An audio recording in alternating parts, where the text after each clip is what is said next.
Hi hello అందరికీ. ఈరోజు నేను చేసిన స్పెషల్స్ సండే స్పెషల్ అనమాట. కాజు పులావ్ అండి, బాస్మతి రైస్. అలానే ఇక్కడ నేను చికెన్ కర్రీ చేశాను. ఇదైతే సూపర్గా ఉందండి. ఈ రెసిపీ కూడా డెఫినెట్గా నేను షేర్ చేస్తాను. సో ఇదైతే ఎంత డెలిషియస్గా ఉందంటే అంత డెలిషియస్గా ఉంది. Easter special, Sunday special. So దీంతో పాటు నేనైతే వైట్ రైస్ కూడా చేశాను అనమాట. ఇంకా నెక్స్ట్ బ్రెడ్ స్వీట్ చేశానండి, డబల్ కా మీఠా. కంప్లీట్గా పేస్ట్ లాగా చేశాను, ముక్కల్లాగా కాకుండా. సో ఇదైతే ఈరోజు మెనూ అండి. దీన్నైతే ఇంకా నేను ప్లేట్లో సర్వ్ చేసేసుకుని వేడివేడిగా ఫుడ్ అయితే ఎంజాయ్ చేసేసాము లంచ్లో. సో కాజు చక్కగా కుక్ అయిపోయి మంచిగా తింటా ఉంటే ఒక టేస్ట్.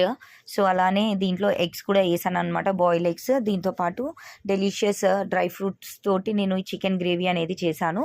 సో ఇదండి. మరి ఈ సండే మీరేం చేసుకున్నారు,